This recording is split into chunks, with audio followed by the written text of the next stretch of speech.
बागवान भाइयों नमस्कार। आज एक बार फिर से मैं आया हूँ ठाकुर सुरेंद्र सिंह जी के एप्पल ऑर्चर्ड में। हमारे साथ है अगरदास जी, ये रुड़ू से आए हैं, तो आज इनके साथ ही हम इस वीडियो में बातचीत करेंगे बागवानी से रिगार्डिंग। तो सर, आपका स्वागत करते हैं हम अपने यूट्यूब चैनल में। बहुत बहुत धन्यवाद जी। सभी दर्शकों को मेरा नमस्कार। सर, सबसे पहले हम जानना चाहेंगे कि आप किस क्षेत्र में जॉब करते थे? मैं उद्यान विभाग में उद्यान विकास अधिकारी के पद पर कार्यरत था। और बागवानी मेरा शौक़ था, क्योंकि मुझे आपको मैं ही बता दूं कि जब मुझे नौकरी लगनी थी तो मुझे बैंक में भी नौकरी मिल गई थी। साइमल्टेनियसली मुझे जो उद्यान विभाग में नौकरी मिली तो मैंने ये प्रेफर की, क्योंकि मेरा शौक़ बागवानी। जब मैं पैदा हुआ था, मेरे फादर साहब ने उससे 1 साल पहले जो है प्लांटेशन की हुई थी, बगीचा लगाया हुआ था सेब का, रॉयल डिलीशियस। तो जब मैं बड़ा हुआ तो मुझे सेब के बगीचा ही दिखा, और अच्छा लगता है कि अब इस फल को देखेंगे हम तो तोड़ने को भी मन नहीं कर रहा कि ये इसी पे रहे और हम इसकी फोटोग्राफी करते रहें, क्योंकि ये चीज़ ही ऐसी है। एडम्स किस चीज़ का फल बोलते हैं ठाकुर साहब इसको? कौन उतरा था धरती पर इसको खाने? जो आदम और हब्बा। हाँ, यस। तो बागवानी मेरा शौक़ था, बागवानी विभाग में नौकरी की, और प्रसार कार्य में मुझे काफ़ी रुचि रहती थी। मैं जो भी कुछ आता था, जो भी मुझे कुछ वैज्ञानिकों से मिलता था, तो मैं आगे फार्मर फील्ड में ले जाता था। तो उसमें क्या हुआ कि मुझे फार्मर फील्ड में जाते जाते जो है मेरा जो अनुभव है वो बढ़ता गया, और मैं नौणी यूनिवर्सिटी से पढ़ा हूँ, और फिर अच्छे से नौकरी भी की है 29 साल। 2018 जनवरी में मैं रिटायर हो गया। उसके बाद मेरे पास अब इतना टाइम है इस रिसर्च वर्क का। अब रिसर्च वर्क अब कर पा रहे हैं, क्योंकि उस टाइम तो कई चीज़ें थी। हाँ जी। दफ्तर में जाना है, फाइल है, ये वो क्या कुछ एक्सटेंशन के लिए काम, खासकर जब मैं रोडू में लोकल में था तो एक्सटेंशन वर्क के लिए समय ही नहीं बच रहा था। तो अब उसके बाद क्या हुआ कि मैं बिल्कुल अब घर में, मेरे पास बगीचा है, वो M9 भी है, 111 भी है, सीडलिंग भी है, M7 भी है। तो ये सारी चीज़ें जो हैं, वैरायटीज़ भी सिर्फ देखने के लिए मैंने लगाई है। कमर्शियल कोई वैरायटी मेरे पास तो रॉयल डिलीशियस ही है, और वो बहुत अच्छा मुझे जो है वो पैसे दे रहा है अभी भी। और उसमें थोड़ी प्रैक्टिस ही चेंज की, जैसे मैं पहले भी कह रहा था, एक बात मैं थिनिंग बार बार कर बोलता हूँ। इस बार मैंने 15 दिन स्वयं रॉयल डिलीशियस के उन पौधों की थिनिंग की है जो 40 फुट ज़मीन से ऊंचे हैं। मैं गत वर्ष भी आया था इस बगीचे में। कुछ कमियां थी ठाकुर साहब के बगीचे में, कुछ कमियां देखी। तो इस बार हम जो है राइट फ्रॉम बिगनिंग, जैसे ही सीजन का ऑपरेशन स्टार्ट होते हैं वैसे ही हम जो है आपस में तालमेल में हैं। और अब मुझे अच्छा लगा कि इन्होंने काफ़ी इसको इम्प्रूव किया है। सबसे बड़ा जो काम इसमें होना था वो होना था फ्रूट थिनिंग का, जो पिछले वर्ष नहीं हो पाया था किसी कारणवश। तो इस साल अभी 8 जुलाई को, आप इसमें देख रहे हैं, यदि मैं हाथ लगा के देखूं तो ये जो दाना है अभी एक्स्ट्रा स्मॉल पहुंचा हुआ है। सुपर चीफ वैरायटी है, और M9 पर ये लगा हुआ है पौधा। तो अब यहाँ इनके हिसाब से अभी 1 महीने से थोड़ा समय ऊपर जो है इसकी फ्रूट पिकिंग होनी है। तो ये जो दाना है ये लार्ज तक पहुँच जाएगा। न्यूट्रिशन तो इन्होंने पिछले वर्ष भी दिए थे, और सारे ऑपरेशन अच्छे किए थे, लेकिन एक बड़ा कार्य इनसे छूट गया था, फ्रूट थिनिंग का। इस बार हम शुरू से ही जो है विजिलेंट रहे कि जैसे फ्रूट सेट होता है, चाहे आपको कम भी फ्रूट सेटिंग दिखती है, तो भी आपने जो है यदि 2-3 के गुच्छे लगे हुए हैं, उनको जो है जो मास्टर ब्लूम है वही दाना रखना है, जो अपने आप किसान की भाषा में बोलेंगे, यदि 4 दाने कहीं लगे हैं एक बीमे में तो 1 दाना उसमें बड़ा निकलता है। वही रखना होता है हमने। तो वो वाला पैटर्न इन्होंने यहाँ फॉलो किया, और अब रिजल्ट सामने है। 1 महीने के बाद जब ये इस फ्रूट को तोड़ेंगे तो बहुत अच्छा, जिसको बोलते हैं सुपर क्वालिटी का माल जो है वो निकलेगा। और जहाँ तक रही बात वैरायटी की, मैं लास्ट ईयर भी यही देखने आया था कि इस 76,000 फीट की एलिवेशन में ये जो सुपर चीफ है कैसी परफॉर्मेंस दे रहा है। क्योंकि वर्ष 2003 से ये मेरे अपने बगीचे में भी लगा है, लेकिन वहाँ सीडलिंग पर है। ओके। तो वहाँ वो है 6600 फीट की हाइट। ओके। वहाँ की परफॉर्मेंस तो मैं काफ़ी वर्षों से देख रहा था। और जैसे ये वैरायटी यूएसए से यहाँ इंट्रोड्यूस हुई थी, उसके बाद जो है वैरायटी पे वैरायटियाँ जो है वो इंट्रोड्यूस होती रही और इसको जो है हम पीछे करते गए। ऐसा बगीचा जो है M9 पर बहुत कम अभी देखने को मिल रहा है, सुपर चीफ पे। और इससे बेहतर मेरा मानना ये है कि जो हमने ऑब्ज़र्व किया है पिछले कई सालों से, हाँ जी, सुपर चीफ वैरायटी का जो स्पर्म है, कोई भी सानी नहीं है हमारे इस क्षेत्र में, चाहे आप 6500 की हाइट में हैं, चाहे आप 7500 की हाइट पे हैं। तो बागवान भाई जो है साल दर साल जो है नई से नई वैरायटियाँ जो है वो अपने खेतों में लगा रहे हैं। आगे दौड़ पीछे चौड़, उसमें जो है मैक्सिमम लेफ्ट आउट है। वो किसान जो है जिसके पास जोती बहुत छोटी है, वो अभी कुछ अगले साल, कुछ उससे अगले साल कुछ वो इंट्रोड्यूस करे जा रहा है। इंट्रोड्यूस करने वाले जो है हमारे व्यापारी भाई हैं, और यूनिवर्सिटी और विभाग ने जितने भी जो प्लांट इंपोर्ट किए हैं उनमें मैक्सिमम जो है डिस्कार्ड हो चुके हैं। ओके। स्कारलेट स्पर 2 हुआ और सुपर चीफ हुआ जो यूएसए से सबसे पहले जो है इंपोर्ट हुआ था, ऑरेगन 2 था। हाँ जी, ये तीनों वैरायटियाँ जो है प्रोमिसिंग है हमारे इस शिमला ज़िला के सभी क्षेत्रों के लिए। एक्सट्रीम लो हाइट है, वहाँ आप स्कारलेट स्पर 2 की खेती कर सकते हैं, जिसका बहुत अच्छा परिणाम जो है आ रहा है। लेकिन आज क्या है, आज हमने जो है बहुत सारी वैरायटियाँ, मुझे कुछ ऐसे भी किसान मिले हैं जिनके बगीचे में 59 वैरायटी जो है इंट्रोड्यूस हो चुकी हैं। ओके। और मुझे नहीं लगता कि उसमें से 10% ही जो है आगे चलेगी, बाकी वो सारा पैसा जो है वो बर्बाद है। ओके। तो हमको कुछ विभाग को, उद्यान विभाग, कुछ यूनिवर्सिटी को, हाँ जी, इस बारे में जो है ज़रूर पहल करनी चाहिए, जो कि नहीं हो रही है, कि बागवान जो है जो वैरायटी उन्होंने इंट्रोड्यूस की है उसको इवेलुएट कहाँ किया। यदि इवेलुएट किया है तो उसको आगे जो है पैकेज एंड प्रैक्टिसेस में क्यों नहीं उसको डाला जा रहा है, उसकी रिकमेंडेशन क्यों नहीं आ रही है। हाँ जी, आनी चाहिए।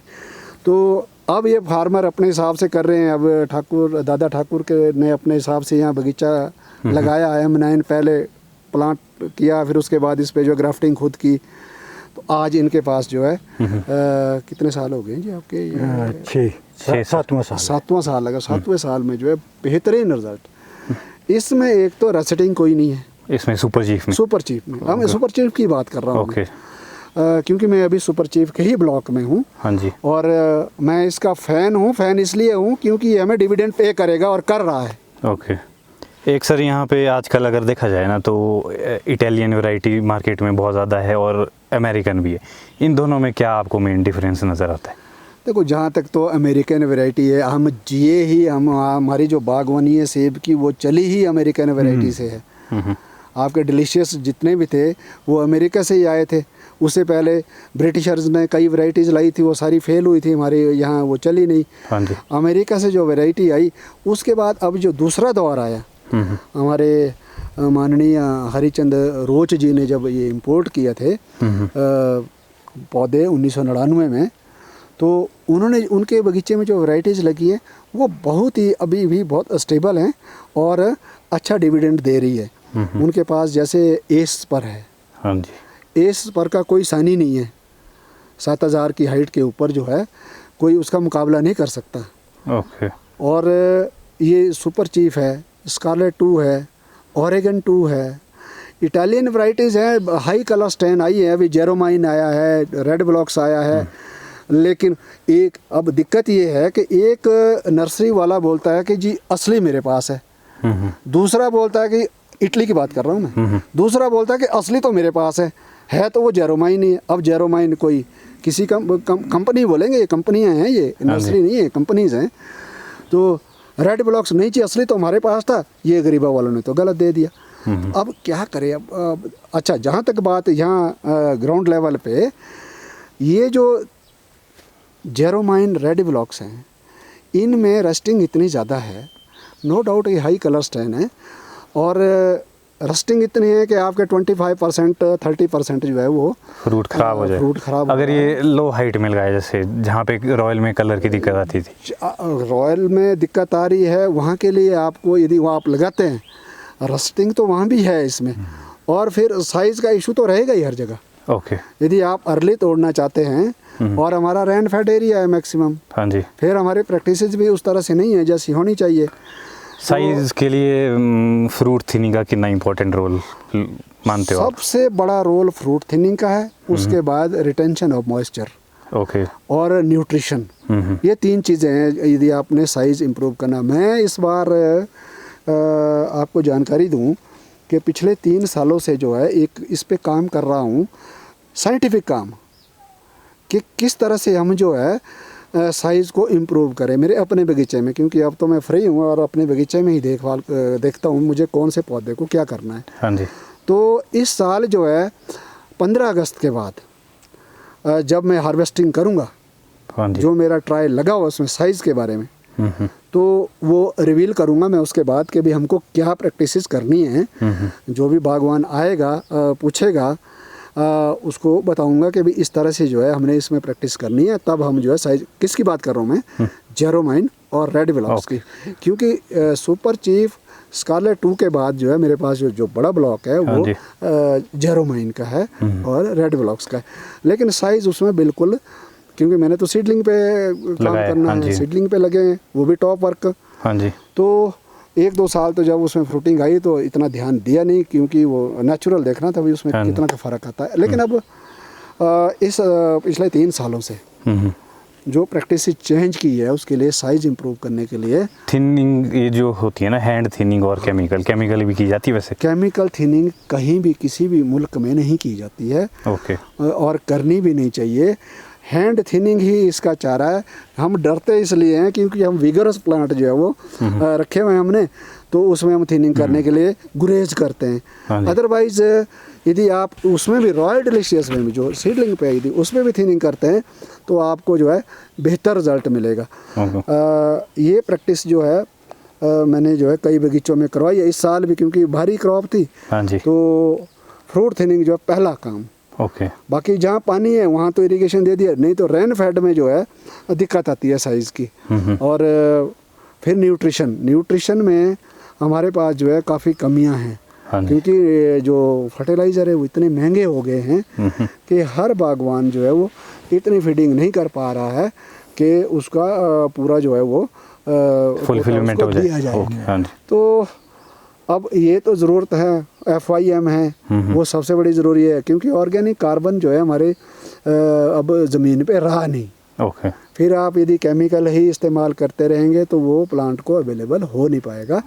ऑर्गेनिक कार्बन बढ़ाना पड़ेगा हमें। और सिंचाई तो अब है ही है, सिंचाई की व्यवस्था तो मुझे लगता है कि असंभव ही है हमारे क्षेत्रों में अब, क्योंकि जो हमारे स्रोत हैं वो बहुत नीचे चले गए हैं। हाँ जी। और रेन फेड है, रेन वाटर हार्वेस्टिंग है, बहुत बड़ी बड़ी चीज़ें हैं पर हम कर नहीं पा रहे हैं। रेन वाटर हार्वेस्टिंग ही एक तरीका हो सकता है हम आने वाले समय में जो है यदि हमने क्वालिटी फ्रूट तैयार करना। फ्रूट थिनिंग जो है सबसे पहला अध्याय रहेगा यदि आपने साइज बनाना। उदाहरण यहाँ सामने है आपके। मेरे पास पिछले साल का वीडियो होता, मैं दिखा कंपेयर कर देता इसको। तो पिछले साल इस बगीचे में जो है इस समय 55 mm से ज़्यादा कोई दाना ही नहीं था। यानी कि पित्तू से भी छोटा। इस वक्त एक्स्ट्रा स्मॉल तक जो है मैक्सिमम दाने इसमें दिख रहे हैं। कारण रहा है कि इन्होंने टाइमली फ्रूट थिनिंग की है इसमें। अगर सर वैरायटीज़ की बात करें ना तो मार्केट में बहुत सारी वैरायटीज़ आ गई है। USA की बात करें, इटालियन वैरायटी, गालास, बहुत सारे आगे। तो जो बागवान है इसी में कन्फ्यूज है कि अपनी एलिवेशन में किस तरह से वैरायटी सिलेक्ट करें। इसमें तो ऐसा है जी, साइंटिफिक तरीका तो वेट एंड वॉच का है, क्योंकि जब तक इवैल्यूएट कोई वैरायटी नहीं हुई आप ब्लाइंडली इंट्रोड्यूस नहीं करो अपने खेतों में। मैं तो ये सुझाव देता हूँ बागवानों को। आप देखें जाकर, हमारे जो प्रगतिशील बागवान हैं, कोई बागवान मना नहीं करता अपने बगीचे में जाने को। हाँ जी। यदि आपको इवैल्यूएट करना है आप जाइए, देखिए डार्क बैरॉन गाला उस हाइट में क्या कर रहा है, 5,500 की हाइट में गालावल क्या कर रहा है। इस बार तो और नए मेमाज वो हो गए हैं, इंट्रोड्यूस हो गए हैं कि गाला तो ये बढ़िया है, गाला तो ये बढ़िया है। हाँ जी। गालाज सारे बढ़िया हैं, इसमें कहीं कोई दिक्कत नहीं है। चाहे आपका यूएसए से जो गेल गाला आया था, हाँ जी, चाहे आपके रेड लम गाला आया है, चाहे आपके ये जो गाला वाला आया है, चाहे आपके अब जो है डार्क बैरन गाला का काफ़ी आवाज़ें आ रही है क्योंकि वो लाल है। और मुझे लगता है कि आने वाले समय में गाला एक ऐसा वैरायटी रहेगी, हाँ जी, जो काफ़ी जो है आसानी से हम ग्रो कर पाएंगे। ओके, क्योंकि एक तो सेल्फ पॉलिनेटेड है वो, हाँ जी। फिर आपको करना क्या है, यदि साइज आपको बनाना है तो वही फ्रूट थिनिंग करनी है और रेगुलर बियरर है। रंग के हमारे यहाँ तो मार्केट में रंग चाहिए, हाँ जी, हाँ जी, हमारे देश की मार्केट में तो रंग में उसमें कोई कमी नहीं है। ओके, अब डेविल गाला भी एक इंट्रोड्यूस हो गया है, मेमा गाला हो गया है और फैन प्लस हो गया, गाला में बहुत बड़े सारे गाला, फैन शाइन और पता नहीं गालाज के तो 50 वैरायटीज। एक और सर क्वेश्चन है आपसे, सीडलिंग और रूट स्टॉक का भी आजकल काफ़ी ज़्यादा चलन है, तो बागवानी ये सिलेक्ट नहीं कर पा रहा कि मैं सीडलिंग लगाऊं कि रूट स्टॉक लगाऊं। मेरा मत तो कश्यप जिसमें ये है, सीधी सी बात है, यदि आपके पास एश्योर्ड इरिगेशन है, हाँ जी, डीप सॉइल है, तो कंडीशन चाहिए आपको क्लोनल रूट स्टॉक पे बगीचा लगाने के लिए। यदि आप चाहेंगे कि ऐसे जो हमारे पानू जो बोलते हैं लोकल भाषा में, हाँ, यदि उसमें चाहेंगे घासनी में चाहेंगे कि आप जो है क्लोन पे जो है क्लोनल रूट स्टॉक पे बगीचे लगाएं, आप शर्तिया फेल हो जाएंगे, असफल हो जाएंगे। तो अलग अलग परिस्थितियां हैं, जैसे वैलीज हैं, हाँ जी, आज से नहीं, मेरा तो ये मत जो है काफ़ी सालों से जब से ये इंट्रोड्यूस हुआ है ये जो क्लोनल रूट स्टॉक, वैलीज में ये कामयाब है। ओके, वैलीज एरिया हमारे पास है कितना, फिर वहाँ एश्योर्ड इरिगेशन का होना ज़रूरी है। और सीडलिंग हमारा जो है, सीडलिंग हमारा टफ जो है ये रूट स्टॉक है, तो इसको आप कहीं भी ग्रो कर सकते हैं। हाँ, यदि आपके पास पानी है तो आप इसमें भी वैसी ही क्वालिटी का फ्रूट तैयार कर सकते हैं जैसा आप क्लोनल रूट स्टॉक में तैयार करते हैं। और बाकी कई चीज़ें हैं, आर्थिक जो है इसमें काफ़ी ज़्यादा शुरुआत में जो है जैसे इन्वेस्टमेंट ज़्यादा है, मैं हतोत्साहित नहीं करता ऐसे ग्रोवर्स को जो कॉलोनियल रूट स्टॉक पे बगीचे लगाने चाहते हैं, लेकिन शुरुआती दौर पर जो है इसमें अर्थ का बड़ा योगदान है, खासकर M9 के मुकाबले का तो कोई रूट स्टॉक है ही नहीं है, लेकिन उसके लिए हमें जो है पहले इन्वेस्टमेंट करनी है। और उसके लिए सबसे पहले पानी का प्रबंधन करना है। बाकी काम बाद में हो जाएंगे सारे। यदि एश्योर्ड इरिगेशन है, अच्छी डीप सॉइल है, तो आप जाएं, आप करें M9 करें, लेकिन MM111 जो है मैं उसको रिकमेंड करता हूँ, वो आप जो है रेनफेड एरिया में भी कर सकते हैं। उसमें फ़र्क क्या है सीडलिंग और कॉलोनल रूट स्टॉक MM111 में, कि ये इसका जुवेनाइल पीरियड कम है। जैसे हम सीडलिंग में काफ़ी सालों तक इंतज़ार करना पड़ रहा है हमें, हाँ जी, फ्रूटिंग के लिए, इसमें कम है। लेकिन यदि हम पूरी पैरवी जैसे इसकी करते हैं, हाँ जी, कॉलोनल रूट स्टॉक की, वैसी पैरवी यदि हम सीडलिंग में भी करें तो ये जो वैरायटियाँ नई आई हैं, ये इसमें हमें जो है लाभकारी हो सकती है। लेकिन प्रबंधन जो है वो पानी का और फ्रूट थिनिंग का और उसका न्यूट्रिशन। इरिगेशन की बात की ना आपने, जो आजकल बागवान M9 की प्लांटेशन कर रहा है तो वो मल्च मैट या मल्च शीट का यूज़ कर रहे, तो उसका यूज़ करना कितना बेनिफिशियल है हमारे लिए और सॉइल पे उसके क्या बैड इफ़ेक्ट्स पड़ सकते हैं?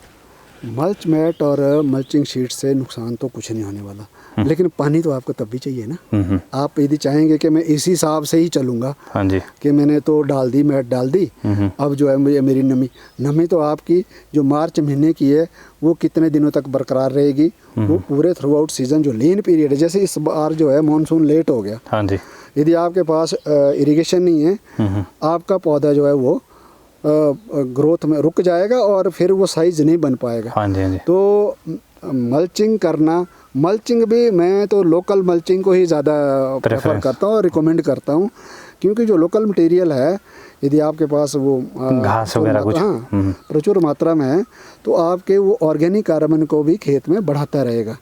तो उसके लिए इसमें तो बस सबसे बड़ी बात है कि इसमें सबसे पहले जो है एश्योर्ड इरिगेशन है, मल्चिंग उसके बाद की बात है। ओके जी। तो सर ये जो सीडलिंग की प्लांटेशन है ना, ये हम कितनी दूरी में कर सकते हैं अगर किसी ने नए सिरे में करनी है? मिनिमम अब कितना जो रख नई सकते? वैरायटीज़ है जो तो स्पर वैरायटी है, हाँ जी, उसमें तो 6 फुट 6x8 रख दो इसको। हाँ जी, हाँ जी। 6x8 में जो है ये ठीक पौधा भी बन जाएगा और उसको आप कंट्रोल भी करेंगे और फ्रूट्स जो क्वालिटी है हाँ वो जी। भी आप मेंटेन कर पाएंगे। तो अब सेमी बिगरस आए हाँ हैं जी। जिनके मैं अब नाम ही नहीं ले रहा हूँ क्योंकि अभी इनकी तो क्वालिटी पे ही प्रश्न चिन्ह लग गया है। हाँ जी। जैसे जेरोमाइन है, रेड ब्लॉक्स हैं, तो इनका विगर थोड़ा ज़्यादा है। तो ये 8x8 8x8 8x8 minimum 8x8 और 6x8 स्पर में जो है आप जाएं और आपको ये जो है अभी इसको किसी ने भी कहीं वो ना कहीं कागज़ों में रिकमेंड किया ना कहीं रिसर्च हुआ इस पर। ये सिर्फ वो बात है जो मैं अपने एक्सपीरियंस से देख रहा हूँ और लोगों की दौड़ को देख रहा हूँ कि भाई हमारा बागवान जो है वो किस तरफ को जाना चाह रहा है। हाँ, ये ज़रूर है कि हमारे पास अब जगह की कमी है। हाँ जी, हम ज़्यादा जो है डेंसिटी जो है प्लांट्स की रखें ताकि पेड़ छोटा रहे। हाँ, पेड़ छोटा रहे और उसको हम कंट्रोल भी कर सकें और जल्दी जो है उसमें फ्रूटिंग ले सकें। ओके, ठाकुर साहब आप कुछ पूछना चाहे अगरदास जी से? नहीं, मैं तो बस इनके आने से ही जो भी कुछ है इनकी बदौलत है। ये सारा पूछते तो हम रहते ही हैं इनसे, क्योंकि इनसे जो तारतम्य मेरा जो जुड़ा है, जो तालमेल हुआ है हमारा, इसे मैं शायद अपना प्रारब्ध मानता हूँ कि मैं इनसे मिल पाया। ओके, रादर ये मुझसे मिले।